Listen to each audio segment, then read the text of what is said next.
Hey, what's up, YouTube? Good morning, good afternoon, good evening, good night, and good day to all my viewers, subscribers, and future subscribers and guests here on YouTube. It's your girl, Sabeto, back at ya.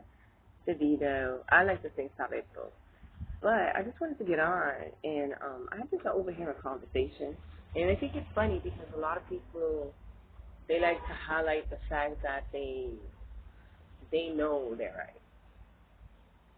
That's cute. That's cute. You know you're right. Good. Now everybody knows that you know you're right. You know you're right. We all know that you know you're right. But oftentimes a lot of people be saying that and they really don't. And certain, I believe, business people or other professionals can see the difference. So I just wanted to give a message to you guys out there. If you really do know you're right, you don't have to announce it. Just make sure when you're talking like you know you're right. What do I mean? Well, let's say it's a tenant issue. You're living somewhere, it's a tenant issue. First of all, what you want to do is get you the tenant's rights handbook. They have a guide in every district. Read that so you can know what the contract is to be according to the state or city or district that you live in, whatever. Get out. My dog, she be being bad. She be being bad. But read that book. And when you're talking, the way you're phrasing things, that will let people know that you know the law because they're going to have to go get a dictionary because you're going to say this is a breach of contract. Breach of contract. What is that? Some people don't even know what that means. It means that they were in violation based on the contract or agreement that you and whatever said individual had, legalities type stuff. When you're talking, you want to refer to things like liability or being neglectful. You want to use language that is used by law professionals, especially when you're dealing with certain situations. So I'm going to keep it short like that because a lot of people will say, oh, I know my rights. No, don't profane it. Just speak it. You understand legal languages. Oh, this is a liability issue. You have an issue when you're living at. The maintenance person leaves the floor so wet, you almost fell. You make sure you send an email to whoever is this person's boss or whoever is the senior individual of that corporation, and you let them know, hey, listen, I don't know if you're aware of it, but there's a certain liability issue that's happening because of these wet floors that your custodian is constantly not trying. They're not going over it with a dry mop. So we're running the risk of all of these safety concerns. Use words like safety, security.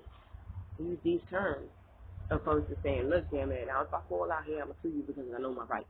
What are you saying? You're just talking about this. You're going to sue somebody. Now they feel threatened. Now they don't even hear what you're saying. So you want to find a way to communicate messages like that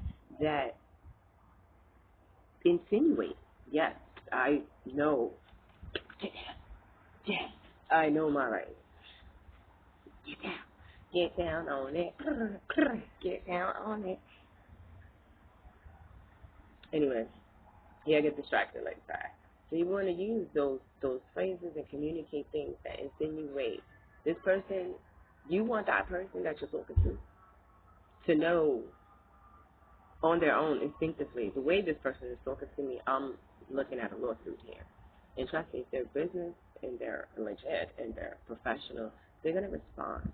So if you have some kind of a complaint and you want to bring that up. Yeah, pretend like this is a video call. I've been thinking about that because I'm still doing like Podbean type stuff for now. For now, because I want to get better equipment for you guys. But I did want to start, and I wanted to start somewhere, so this is the beginning. So be happy and welcome because we are still developing this channel.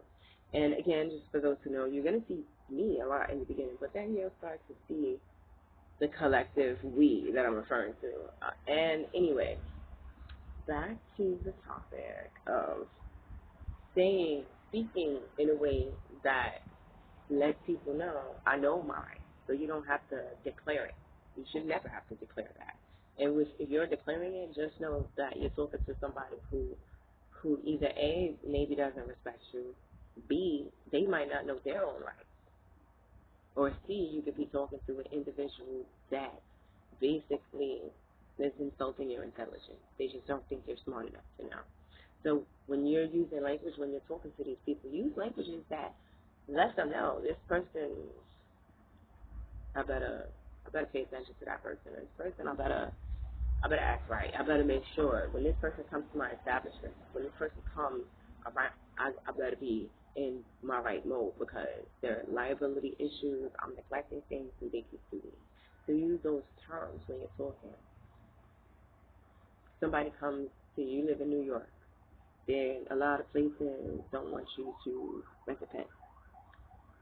If you're approached by somebody of control, because your neighbors are gonna approach you, you don't have to feed into them. Yeah, I got some pimples, got some acne happening here. What happens when I be PMSing y'all? So just never mind the acne. They come, lick you. But anyway, so when you're PMSing, no, when you basically are in a situation and you have other people coming along saying stuff, you don't have to feed into that. But if you're approached by a part of the management company that manages your property, or your landlord specifically, and you're in New York, I'm talking about New York specifically, New York, that's what I'm talking about, and they say, hey, you're not allowed to have pets. They've seen your pet. Don't get mad. Oh, well, I've seen a bunch of other people. They got pets, or don't go disclosing all your personal information.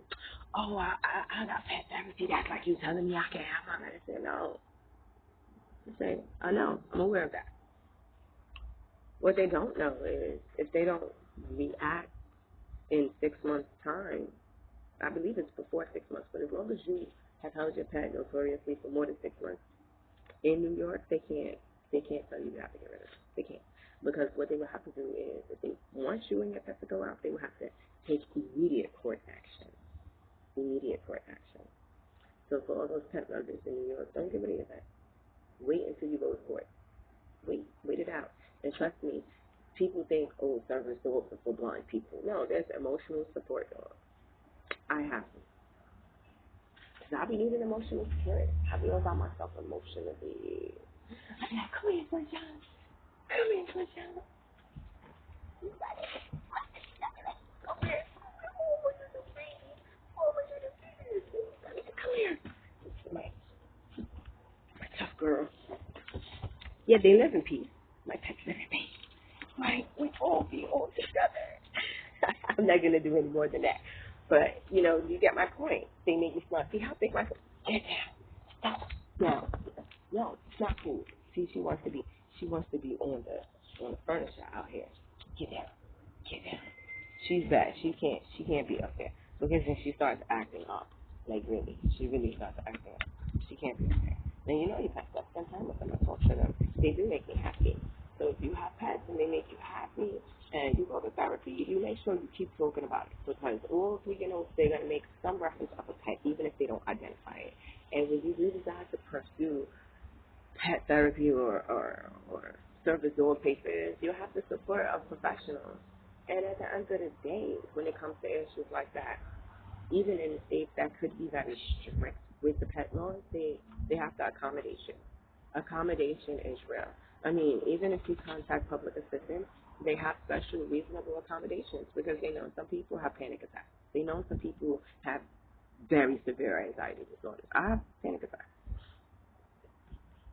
And a panic attack doesn't always result in somebody going, oh my God, ah! No, a panic attack doesn't result in that.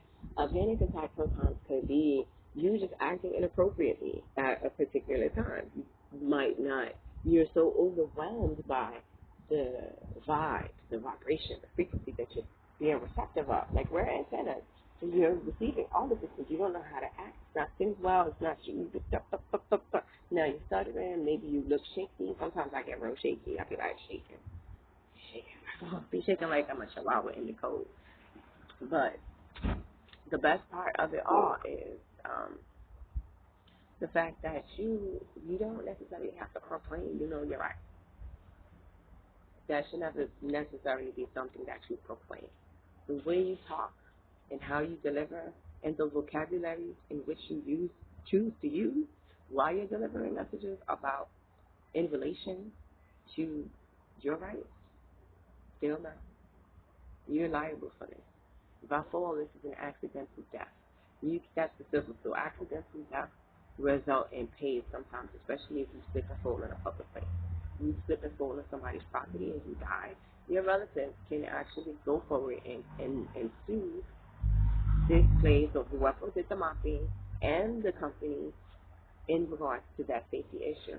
Because one of the things in almost all the states in there is your safety. They're responsible. If it's a place like that. You living in some rural country like Alabama, and it's a house. I'm pretty sure that you're the one who's responsible for what's going on in that property. But this is more so when we're talking about a collective area. This is the fast one. See, can you see her? She ran. She's over there.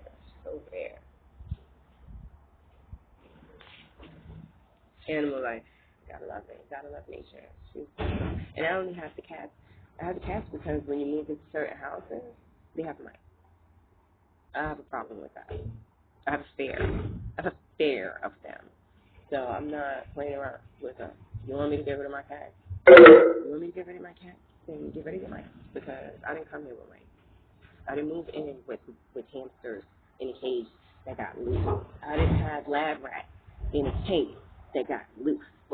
So there's that. So you just gotta be smart in your movements, and the vocabulary that you're using will help present that. You don't have to say that, and it can be intimidating. Hey, listen, this is a serious safety concern. There's some conditions that risk my life, and I would hate to die accidentally on some negligence or neglectful thing that you're doing. You have a leak and it's sparking. It's leaking through the light bulb, let's say. It's leaking. That's a safety issue. That's a fire hazard, first of all. So you could call, you have that situation. A lot of people don't even think. You call 911. Why would I be calling the cops? Because you call 911, you tell them there's a possible electrical fire due to water, and the fire department will respond very fastly. And sometimes they'll discontinue the electricity. Most of the time they cut off the water. It depends on the setup. But that is a big safety hazard. And if you're living in conditions that are very neglectful based on your management company or your landlord, your housing management company or your landlord, you have a big lawsuit if something should happen to anybody while they're on that premises in relation to these issues. But you have to do your due diligence to make sure that you are documenting. I email. That's proof about the date, the time, it's stamped on there. You can email, wait 48 hours, wait 72 hours. Think about how businesses give you deadlines. All right, this is a safety issue. I'm going to wait 72 hours for a reply. I don't get a reply. I'll send them a reminder. I'm going to wait another 72 hours. Now we're into 6 days. I'll wait and see if they do something. If they don't do something, now I have to take action. If you don't know what the next step should be, go to your housing courthouse.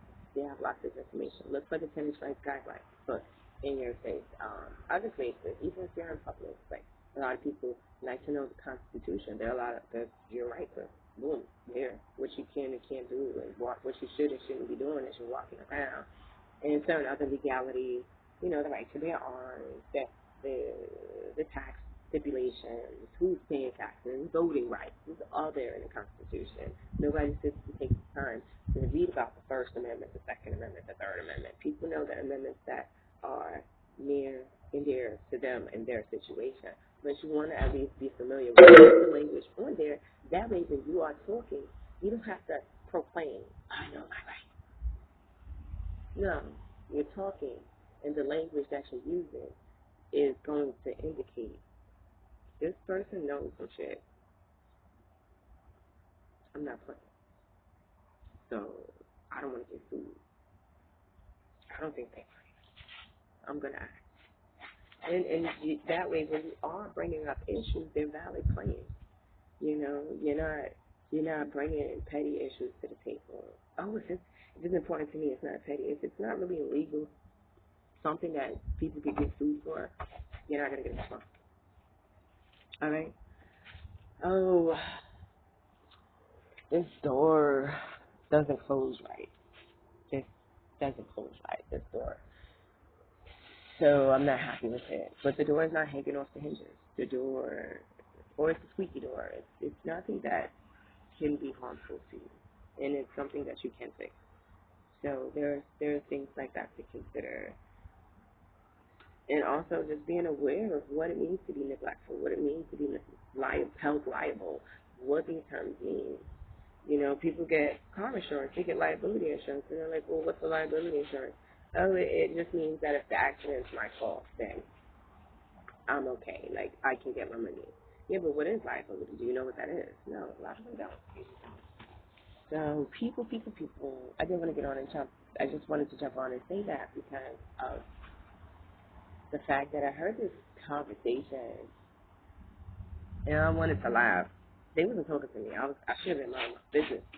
And they was talking loud. I'm hard of hearing. I have issues hearing. So it was more of the sense that they were talking so loud I couldn't help but hear them. And when I was listening, when I heard, I was like, what? I stopped listening. And I'm thinking, this is stupid. You can't. It's not even a valid claim. What's a valid claim? Anything that threatens your life, anything pertaining to safety, lighting, electric. These are valid claims. Chemicals, smells, profound odors. Then I'm talking about so profound that you're smelling it 3 houses over. Like that. Or 3 floors down, you live in a building. I remember I was doing case management for some who were not aware of that. And I had this client. And I used to go visit this client. And when I would get to that floor in the elevator, it would be this really strong kind of ammonia type smell. But it wasn't ammonia. I come to find out there was a cat lady living on the same floor as this per client. But when I would go into the client's unit, you wouldn't smell it, but you would smell a faint. That's how strong it is. We're talking about those type of orders, like they're stuff like that.